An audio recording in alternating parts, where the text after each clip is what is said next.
They, of course, and Oliver Glasner's last one. But Arsenal Premier League champions, they go there having done the job already. Would have been a little bit nervy on Sunday, I'm sure, if they hadn't, but then Manchester City dropping points. The scenes outside the Emirates on Tuesday night, I think whether or not you support them, whether or not you were happy for them, whether or not you were hate watching, those scenes, if you're a football fan, everybody enjoyed seeing that. Do you know, I think they were the embodiment of what the Premier League is all about. It's a global game, and this show, the product is broadcast to 211 territories around the world. And what we saw was a really wonderful global celebration of a big team finally ending a 22-year wait for the title. Some of the stuff on social media was just exceptional, inspirational, fun. And the guy who has been at the centre of that, Mikel Arteta, I'm really, really pleased for him. I'm a little bit sympathetic, sad for him in a way, because his thunder's been stolen by, you know, things that have happened since then. But this guy, you know, he has steadily progressed the club since he took over. First season, he won the FA Cup, of course, and then everyone has said it was Unai Emery's team, and then he's been the bridesmaid 3 years in a row before getting over the line. One quick thing with him, and Danny, you speak to this better than me, but he's built from the back. He's realised when they lost the title late in the season, they had those defensive frailties, so he's built from the back. He's not really cared about what people think about the style of play, because if you get the job done, nobody will care how you play as long as you do it. Yeah, Danny, we'll hear from you in a second. Why don't we just hear the thoughts of Mikel Arteta? Here he is. Can you just give us an idea of what it was like for you on Tuesday night when that whistle went at the Vitality, your overriding emotion when it happened? You don't realize it, probably. It's one of the best feelings I ever had. I'm supposed to be here at Colney watching the game with the boys and certain staff because that's what they wanted, but I couldn't. I think 20 minutes later, before the game, I had to leave. I couldn't bring the energy that I wanted, and I think when it was their moment as well, to watch it together, to be themselves and just see what the outcome would be. And I went home, I went outside to the garden, I started to build some fire, and I started to do some barbecue. I didn't watch any of it. I was just hearing some noises in the background, in the living room, and suddenly the magic happened. My oldest son opened the garden door.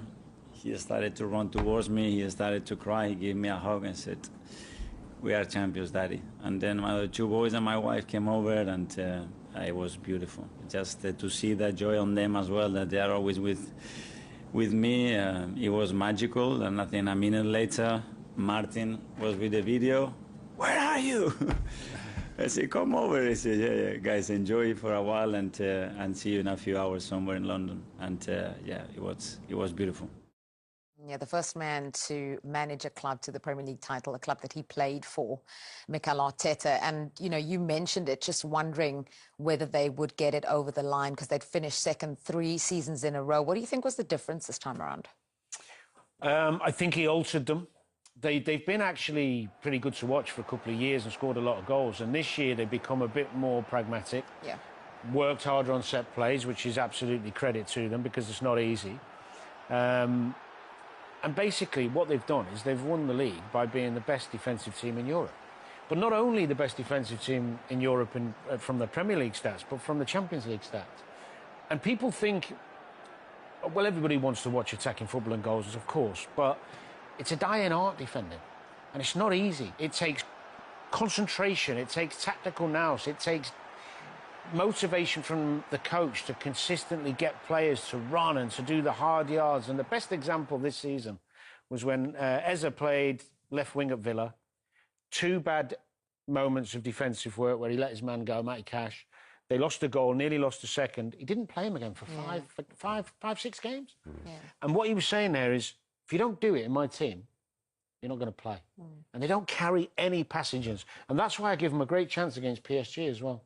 And I think Arteta deserves great credit for going away from his Barcelona, Spanish, beautiful football roots to get his team over the line, because he knew the other way hadn't worked for him. And it was a big risk, because if they'd have failed, he'd have got hammered. Yeah. But what he's done is he's gone, I believe in what we're doing, and he stuck to it to the last minute. Yes, George Graham did all the way to the Yeah. end line. Yeah. You know, you mentioned Eze. What a story for him, because you know he was on the. We all know it now. He was on the verge of joining Spurs. What a bullet that is! That is Well, they might not be in this position if he had. absolutely. Went to Arsenal, and will now be crowned at Selhurst Park.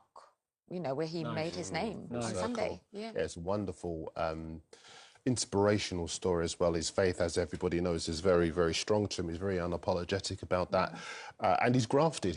I love players like Eze who don't always have that smooth ride to the top. You know, Semenyo, yeah, exactly. Semenyo's another one. They have the setbacks, but they use those setbacks as inspiration, fuel to keep going and graft and work hard. And as you just said, there was that moment where he had made a mistake and he wasn't in the side for 6 games. But his attitude has been so hardened by the setbacks of the past that when he is called upon, he's ready at the elite level. That's why he is such a wonderful story. yeah. The other story that interests me is the one about the mentality and the intensity of Mikel Arteta. Everyone talks about it. And you and I think, have read the same article that says Eze had a word with him, which I think speaks to bravery, because he's new in that team. And kind of went to Mikel and said, you know, he needs to give them a little bit of space to do the job. And now they've been able to get it over the line. Yeah, no, and there's a little bit of colour with that as well, because, you know, that had been a concern among 1 or 2 of the players, that maybe having brought him to the club, Mikel was trying to coach the creativity out of him. And a big part of how they've managed to get over the line is that, yes, they've been defensively strong. They've got the best defence in the Premier League. Yes, they've been exceptional at set pieces. No other team in the Premier League has had as many free kicks and corner goals this season. But they have needed that invention in the final third to enable Gyökeres to have such a good season.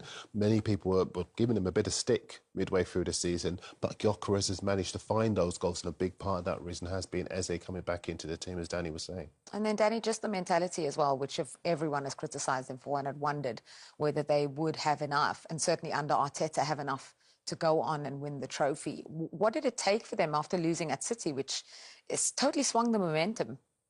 Many people didn't see this happening after that City game. I don't think they were as nervous or as edgy this time after that defeat. That, yes, there was probably a little bit of, oh, we're going to mess it up again. But the lads who are in the team who've faced the second place for the last 2 or 3 seasons, they've got that experience now. And it showed, even seeing out games 1-0 in the last few weeks. And also, the mentality of the manager, I think, this season has changed. He's still intense and he's still passionate, but in his interviews, every time you watch him, or even through the bad spells, he was calmer. Yeah. And I think that spreads to the players. And I thought they managed the end-of-season games really well. Yeah, I think so too. I think that as well as the team and the players learning and suffering together to get to where they are now, he has learned. He's learned to deal with the media, for example. He's learned, much better, you know, to be a lot more measured with the questions that he gets asked at London Colney on a Friday, sometimes in the flash interviews, where sometimes in the past he might be a bit too emotional, but he's learned to kind of temper that. And when you win a league, it isn't just about what you do on the pitch. This is, as I keep saying, the biggest league in the world, so much attention on it from around the world. You have to manage so many more expectations than the ones in the stadium. And that's what he's managed to do so well. We've got to go to break, but I have to ask you about Oliver Glasner. Obviously, last Premier League match as Crystal Palace manager, with one eye on a European final as well. Just thoughts on the job he's done there? He has been exceptional. And when you consider that he made it very clear that he wouldn't be signing a new contract, the side could have fallen apart. The attitudes could have frayed. They could have lost their way. But instead, the focus has been total from the players. And that's a measure of the respect that the players have for him. The next club that gets him is going to be very, very lucky indeed. Okay, well, we're going to... In such a powerful way then that it was so easy to put it into words and explain to the boys. Yeah.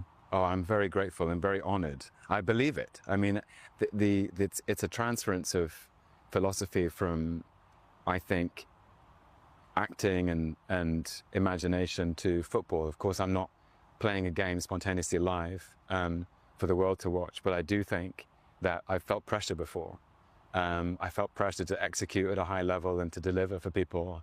And it's always afterwards I realized that inside the pressure is an extraordinary privilege, because you're in a unique position that nobody else is in. And the thing I wanted to get across was that there is a quality of feeling alive, and that in 25 years' time, all these players will look back on those games, those high-pressure games, as maybe the most alive they ever felt. And to feel that, like I said, they're breathing rare air. You're certainly breathing rare air now as champions. On film sets, on movie sets, in a theatre, I know from experience that the director or the leading actor sets the tone for the whole unit, sets the tone for the crew. If they are completely committed in body, in heart and soul, then the whole crew gets on board, because the crew is looking at that person going, this is how much they believe in it. I can believe in it too. Without question, you are that figure for Arsenal, for the team, for the club, for the fans. And I wanted to ask you this. There's so much responsibility in that position to lead. And where do you draw your strength? Through the passion that I have for the game, Yeah, and the love that I have for the club. yeah, It's really simple. yeah.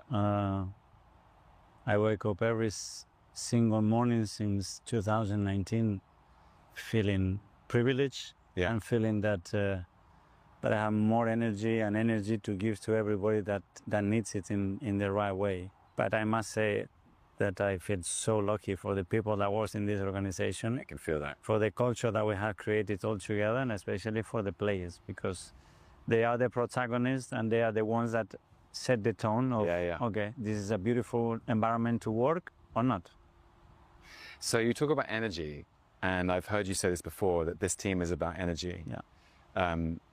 And there are people better placed than I to talk about tactics or adapting the style of play for every opponent.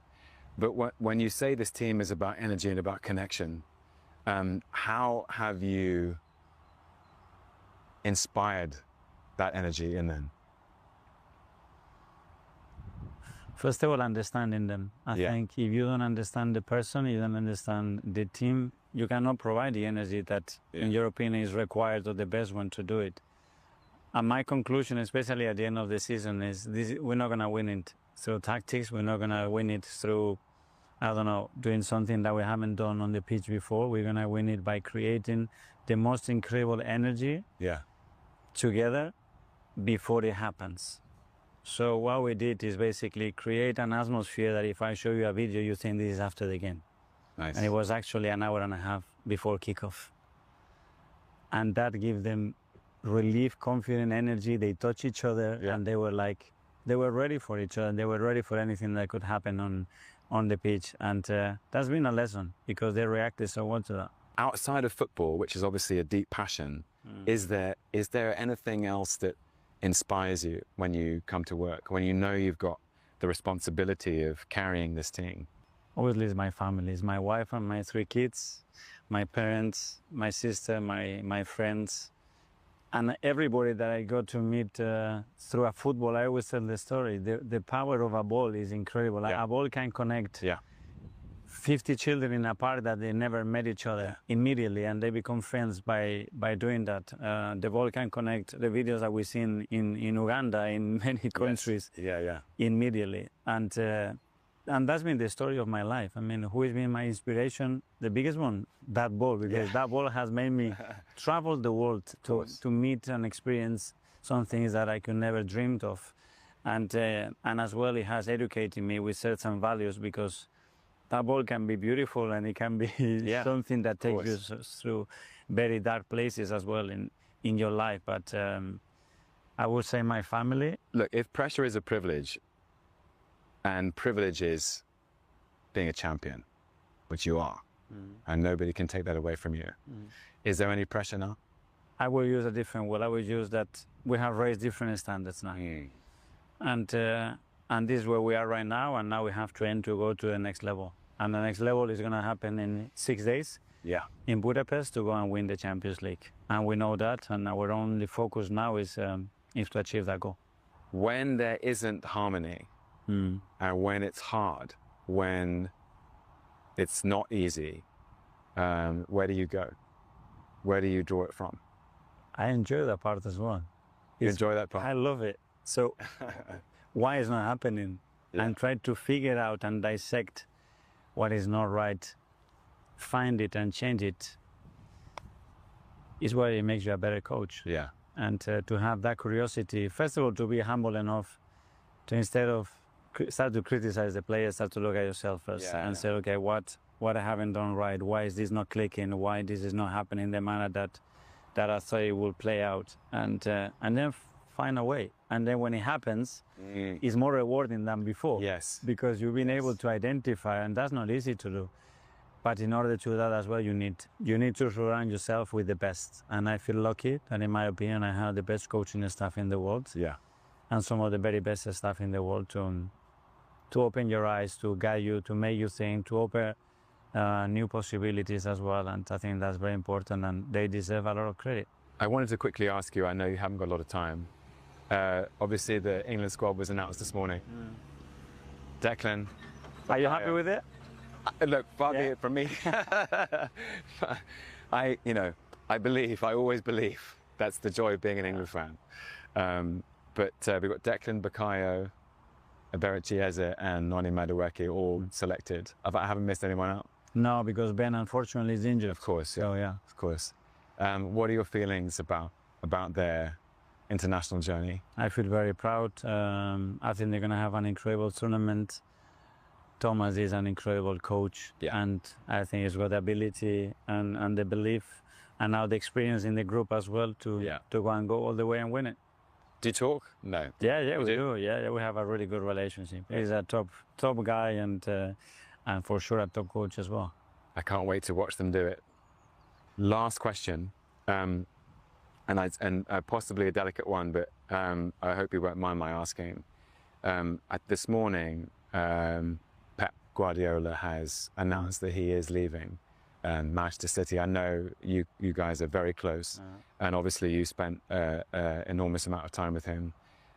What are your thoughts on Pep and his departure? I think there are more feelings than thoughts, and the first feeling is gratitude. It's inspiration, it's admiration. Yeah. For what he's done, but especially in the manner that he's done it. Yeah. I feel extremely privileged to be part of that journey with him, especially when he had to bring a new philosophy, a new vision, a new identity to a football club and deliver the dream that he had, which is something that he did in Barcelona, to do it in England when everybody says, you cannot do it, it's impossible. Yeah. You can. Yeah. And he's done it for 10 years. And then as well, the challenges that he's made me face, because when you become the opponent, when you become the opposition, it's phenomenal at what he does, and it's extremely difficult to beat him. So he helped me a lot as a person, he helped me as a professional. I think I learned values with him that they're going to stick forever, and I think we need to give him the credit that it's changed. It changed the Premier League, it changed the vision and the way people perceives the game in England, and that's all down to him.